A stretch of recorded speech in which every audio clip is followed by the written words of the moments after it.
नमस्कार, मैं हूं निश्चित दुबे। आप देख रहे हैं कैपिटल टीवी। तो सांसद पप्पू यादव कह रहे हैं कि सम्राट चौधरी जो हैं वो नीतीश कुमार की चॉइस से सीएम बने हैं। अब बीजेपी को यह पच नहीं रहा है। सम्राट चौधरी का समर्थन करते हुए पप्पू यादव नजर आए हैं। पप्पू यादव ने कहा कि अगर गरीब और ओबीसी के लड़के को मुख्यमंत्री बना दिया गया तो अब उसको कुछ दिन बख्श दीजिए। हमाम में सब नंगे हैं, सब तो एक ही थाली के चट्टे बट्टे हैं। अब नीतीश जी की चॉइस थी तो बन गए। अब बीजेपी को यह पच नहीं रहा है। बीजेपी वाले गरिया रहे हैं, ओबीसी की कैसे मुख्यमंत्री हो सकता है, एक गरीब आदमी कैसे बन सकता है। सबसे पहले तो सम्राट चौधरी गरीब नहीं है, हम आपको बता दें। पप्पू यादव जी, आप उन्हें गरीब बोलना पहले बंद कर दीजिए। वो गरीब नहीं है। आपका गरीब का क्या मतलब है? जो ओबीसी वर्ग है क्या वो गरीब है? तो क्या आप भी गरीब है? पूर्णिया के सांसद गरीब है क्या? कई बार से सांसद रहे हैं आप, क्या गरीब हैं? आपकी ओबीसी वर्ग में नहीं आते हैं आप? शकुनी चौधरी गरीब थे क्या? बड़े नेता रहे हैं और सदियों से पिता के विरासत संभालने वाले सम्राट चौधरी गरीब है क्या? जो डिप्टी सीएम रह चुके हैं वो गरीब है क्या? जिसके हाथ में होम मिनिस्ट्री है वो गरीब है क्या? आप क्या ओबीसी वर्ग में नहीं आते हैं? शकुनी चौधरी गरीब थे, बड़े नेता रहे हैं शकुनी चौधरी और सदियों से पिता की विरासत संभालने वाले सम्राट चौधरी क्या गरीब हैं? बिहार के डिप्टी सीएम रहे सम्राट चौधरी क्या गरीब हैं? होम मिनिस्ट्री इनके जिम्मे में है, क्या ये गरीब हैं? बिहार के मुख्यमंत्री क्या गरीब हैं या नीतीश कुमार गरीब थे? या कोई मुख्यमंत्री जो ओबीसी से आता है वो गरीब है? सबसे पहले तो आप गरीब की परिभाषा हमें बता दें। या आपके नजर में 21 रुपया का दक्षिणा लेने वाला ब्राह्मण अमीर हो जाता है और नेता बनने वाले ओबीसी, एसटी, एससी गरीब हो जाते हैं? किसे कह रहे हैं आप गरीब? किसे कह रहे हैं आप? आपकी मानसिकता के कारण आज सिर्फ पप्पू यादव हैं आप। क्या ऐसे सोच रखने वाले नेता किसी का भी विकास कर सकते हैं जिन्हें गरीब और अमीर का डेफिनेशन जातियों से मालूम होता है? जो सवर्ण है वो अपने आप अमीर है, चाहे वो 1000 2000 की नौकरी करता हो या रोड पे हो। राजनीति की मलाई खाने वाले रसूखदार नेता वो अमीर, वो गरीब हो जाते हैं क्योंकि वो ओबीसी से आते हैं, क्योंकि वो एसटी एससी से आते हैं। लेकिन ब्राह्मण और सवर्ण इनके नजरों में अमीर है क्योंकि वो सवर्ण है, चाहे उनकी दशा और दिशा कुछ भी हो, वो सड़कों पर हो, वो अमीर है। और ये राजनीति की कुर्सी पर बैठ करके ये गरीब होते हैं।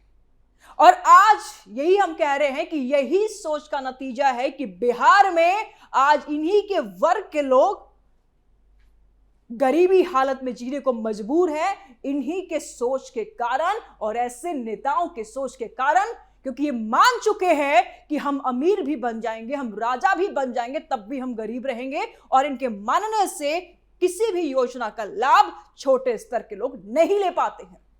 आप अपनी मानसिकता के कारण इस जगह पर बैठे हैं। क्या ऐसे सोच रखने वाले नेता किसी का भी विकास कर सकते हैं? कैसे कोई उम्मीद लगाए कि इनके पास जाएगा सवर्ण व्यक्ति तो उनके साथ ये न्याय करेंगे? आपके संसदीय क्षेत्र का हाल भी शायद इसी सोच का नतीजा है। पूर्णिया में जाते हैं हम, रिपोर्टिंग के दौरान देखते हैं वहां की हालत। पप्पू यादव ने कहा कि ओबीसी का एक लड़का मुख्यमंत्री हो गया तो अब सब बीजेपी वाले गरिया रहे हैं, क्योंकि बीजेपी में इनके नजर में तो सारे स्वर्ण बैठे हुए हैं, ऊपर से नीचे तक सब के सब। इनका कहने के अनुसार कि सब के सब अपराधी है, हवाम में सब नंगे हैं। जरा बताएं कि कौन गरिया रहा है बीजेपी को? बीजेपी वाले कौन गरिया रहे हैं सम्राट चौधरी को?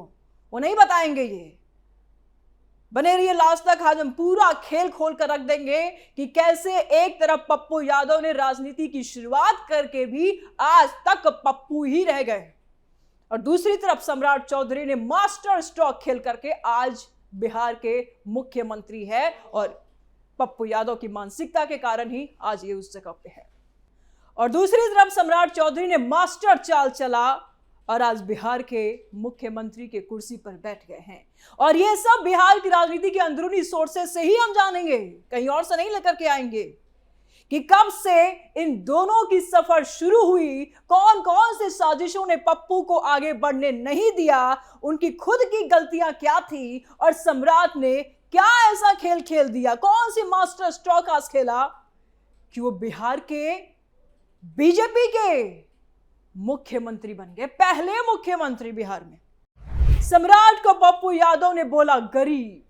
बिहार की राजनीति में ये दोनों नाम बहुत पहले से घूम रहे थे, लेकिन उनकी कहानियां बिल्कुल अलग अलग रास्ते पर चली।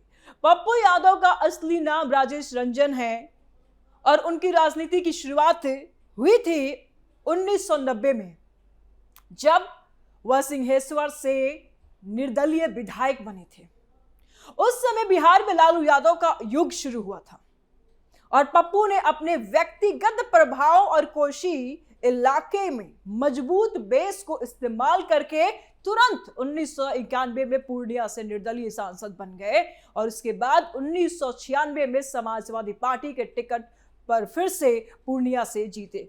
1999 में वापस निर्दलीय बन करके जीते और 2004 में मधेपुरा से राष्ट्रीय जनता दल के टिकट पर लालू यादव की इनके सीट से ही जीत करके ये संसद पहुंचे। लेकिन यहीं से उनकी गलतियां शुरू हुई। सोचिए, ये कितने बार सांसद बन चुके हैं, कितने बार ये सांसद बन चुके हैं, बावजूद इसके ये गरीब हैं। राष्ट्रीय जनता दल में अंदर से ही एंटी पार्टी गतिविधियां करने के आरोप लगते रहे हैं इन पे। 2009 में हत्या मामले में इनको सजा हो चुकी है, जिसकी वजह से वह चुनाव नहीं लड़ पाए और पार्टी ने उन्हें निकाल दिया था। फिर 2010 में बिहार विधानसभा चुनाव के समय फिर से एंटी पार्टी गतिविधियों के आरोप लगे इनके ऊपर, वे निकाले गए और 2015 में तीसरी बार राष्ट्रीय जनता दल से बाहर कर दिए गए। तब उन्होंने अपनी खुद की पार्टी जन अधिकार पार्टी लोकतांत्रिक बना ली थी और लेकिन वह पार्टी 2015 के विधानसभा चुनाव में 101 सीटों पर लड़ी, लेकिन हाथ में क्या आया? शून्य, जीरो, क्योंकि उनकी रणनीति सिर्फ व्यक्तिगत करिश्मे पर टिकी हुई थी और ऐसी ही जातिगत सोच पर टिकी हुई थी। पूरे राज्य स्तर की बेस नहीं बना पाए और गठबंधन भी समाजवादी सेकुलर मोर्चा के नाम पर बनाया था, लेकिन वो भी फ्लॉप। राजनीति में क्यों पिछड़े पप्पू?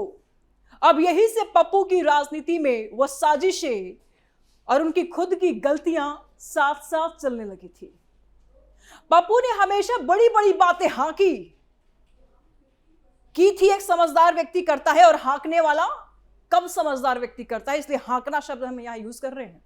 लेकिन पार्टी हॉपिंग इतना किया कि कोई बड़ा गठबंधन उनके साथ टिक नहीं पाया। 2019 में अपनी ही पार्टी से मधेपुरा से लड़कर तीसरे नंबर पर आ गए। पत्नी रंजीत रंजन को सुपौल से कांग्रेस टिकट मिला था, लेकिन वो भी हार गई थी। 2020 में पीपल्स डेमोक्रेटिक अलायंस बनाया था, लेकिन वो भी कुछ नहीं कर पाया। 2024 में उन्होंने अपनी पार्टी को कांग्रेस में विलय कर दिया। मजबूरी थी, क्योंकि 0 सीटें आती थी तो करेंगे क्या ये। लेकिन टिकट नहीं मिला तो पूर्णिया से निर्दलीय लड़कर जीत गए। कांग्रेस वाले ने इन्हें टिकट नहीं दिया।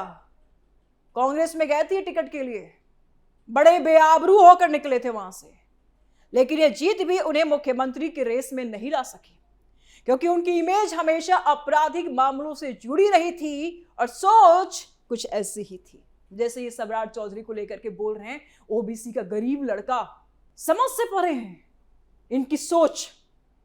41 मामले लंबित थे, हत्या सजा से लेकर नीट घोटाले तक सब में नाम आता रहा था इनका। और यही उनकी बड़ी गलती थी कि राजनीति को हमेशा व्यक्तिगत स्तर पर खेला, पूरे राज्य स्तर की संगठन नहीं बनाया। राष्ट्रीय जनता दल से निकलते ही अपनी पार्टी बना ली, लेकिन अपनी पार्टी को मजबूत नहीं बना पाए और हर बार नए नए गठबंधनों में उलझ कर रह गए थे और इसीलिए साजिशें भी उन्हें पप्पू ही रहने दिया। राजनीति हर कोई करता है, लेकिन राजनीति के शीर्ष पर बहुत कम लोग जाते हैं और ऐसे सोच वालों का यही हाल होता है, क्योंकि बड़ी पार्टियां उन्हें हमेशा साइड कर देते थे कि अब बंदा विश्वसनीय है ही नहीं, पार्टी में रह करके ही पार्टी के साथ विरोध करता है और एंटी पार्टी गतिविधियां करता है। कभी भी एंटी पार्टी हो सकते हैं और उनकी खुद की आवेग में लिए हुए फैसलों ने उन्हें मुख्यमंत्री की कुर्सी तक पहुंचने नहीं दिया, और अच्छा ही किया।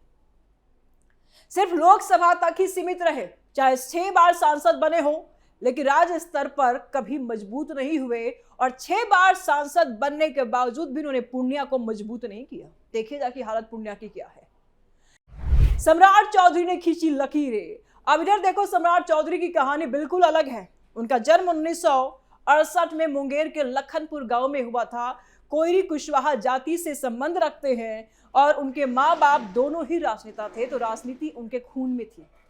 शुरुआत हुई थी 90 के दशक के अंत में राष्ट्रीय जनता दल से, और तुरंत 1999 में राबड़ी देवी मंत्रिमंडल में बागवानी मंत्री बन गए।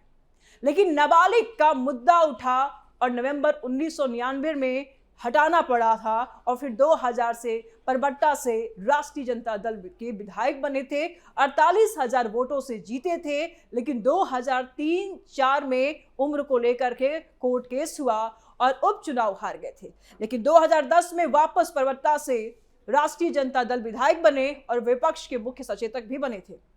यही से उनकी पहली मास्टर चाल शुरू हुई थी कि वह समय के साथ बदलते रहे। 2014 में राष्ट्रीय जनता दल छोड़ करके जनता दल यूनाइटेड ज्वाइन कर लिया और जीतन राम मांझी सरकार में शहरी विकास मंत्री बन गए थे। फिर 17 में बीजेपी में एंट्री की, और ये उनका सबसे बड़ा खेल था, क्योंकि बीजेपी में उन्हें पिछड़ा चेहरा के रूप में प्रमोट किया गया। 18 में बिहार बीजेपी के उपाध्यक्ष बने, 20 में विधानसभा चुनाव में स्टार प्रचारक बने और कुशवाहा वोटों को मजबूत करने का काम किया था। फिर 21 में पंचायती राज मंत्री बने और वहां से भी मजबूत इमेज बनाई। स्वच्छता विभाग में स्टाफ भर्ती किया, आवारा जानवरों के लिए ठीक डिस्पोजल का सिस्टम बनाया। फिर 22 में विधान परिषद में विपक्ष के नेता बने और मार्च 23 में बीजेपी बिहार इकाई के अध्यक्ष बन गए थे। और यही से उनकी दूसरी मास्टर चाल चली कि उन्होंने कुशवाहा समुदाय को टारगेट किया, जो यादव के बाद सबसे बड़ी पिछड़ी जाति है, और उन्होंने प्रवासी विरोधी स्टैंड लिया। पूर्णिया रैली में बांग्लादेशी प्रवासियों को भगाने की बात की, लव जिहाद के मामलों की जांच कराने की भी बात की, और महागठबंधन के खिलाफ 10 लाख नौकरियों का मुद्दा उठाकर प्रदर्शन किया था, जिसमें हिंसा भी हुई थी। लेकिन उनकी इमेज मजबूत होती गई। फिर जनवरी 24 में नीतीश कुमार ने इंडिया गठबंधन छोड़ा और एनडीए के साथ सरकार बनाई, तो सम्राट को मुख्यमंत्री बना दिया गया। और यहां से उनकी बड़ी बड़ी मास्टर चालें शुरू हुई थी। वित्त मंत्री बने, 2,19,000 करोड़ का बजट पेश किया और इस 10.66% विकास दर बताया। 2.5 करोड़ लोगों को गरीबी रेखा से ऊपर उठाया और 30,000 से ज्यादा सरकारी पद सृजित किए थे। और फिर गृह मंत्री बने और वहां से एंटी रोमियो स्क्वाड लॉन्च किए, ड्रग शराब भूमि माफिया पर कार्रवाई की, 400 लोगों की संपत्ति जब्त की, पिंक पॉलिसिंग महिला सुरक्षा के लिए अभय ब्रिगेड बनाया, बुलडोजर एक्शन किया, जैसे कि UP model, fast track court बनाए, पुलिस स्टेशनों पर जनता दरबार अनिवार्य किया। और ये सब करते हुए उन्होंने अपना बेस इतना मजबूत कर लिया था कि 25 के विधानसभा चुनाव में तारापुर से करीब 50,000 वोटों से जीते और बीजेपी सबसे बड़ी पार्टी बन गई। नीतीश की पहली पसंद बन गए थे सम्राट। और फिर अप्रैल 26 में जब नीतीश कुमार ने राज्यसभा के लिए इस्तीफा दिया, तो सम्राट को बीजेपी विधायक दल का नेता चुना गया और 15 अप्रैल को वो बिहार के 24वें मुख्यमंत्री बन गए, पहले बीजेपी के मुख्यमंत्री बने। इतना सब कुछ किया उन्होंने। पार्टी बदलने में भी रणनीति थी, और पहले राष्ट्रीय जनता दल से जेडीयू, उसके बाद बीजेपी, और बीजेपी में जाकर उन्हें पिछड़ा समेकन का मौका मिला। नीतीश के साथ गठबंधन में रहकर अनुभव लिया और जब समय आया तो तैयार थे, इसलिए आज वो मुख्यमंत्री है। जबकि पप्पू यादव ने सिर्फ कोसी क्षेत्र तक ही सीमित रहे।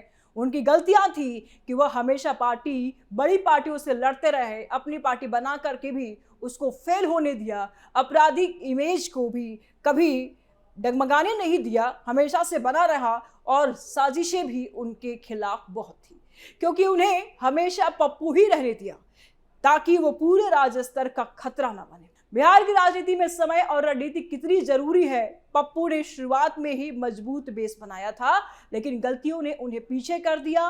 पार्टी बदलना, निकाले जाना और पार्टी का फ्लॉप होना, और मामले में उन्हें मुख्यमंत्री रेस से बाहर कर दिया। जबकि सम्राट ने हर पार्टी बदलते वक्त अपनी जाति को मजबूत किया, संगठन बनाया, एक मजबूत रणनीति उन्होंने पेश की, प्रदर्शन की, अच्छे प्रशासनिक भूमिकाओं में साबित किया कि वो तैयार है, इसलिए आज वो कुर्सी पर है। और पप्पू अभी भी निर्दलीय सांसद के रूप में ही सक्रिय हैं और बिहार में आज भी वो पप्पू ही है। अपनी राय दें कमेंट बॉक्स में, वीडियो को लाइक करें, ज्यादा से ज्यादा शेयर करें, चैनल सब्सक्राइब करें। जल्द मिलते हैं नए अपडेट के साथ, दीजिए इजाजत, नमस्कार।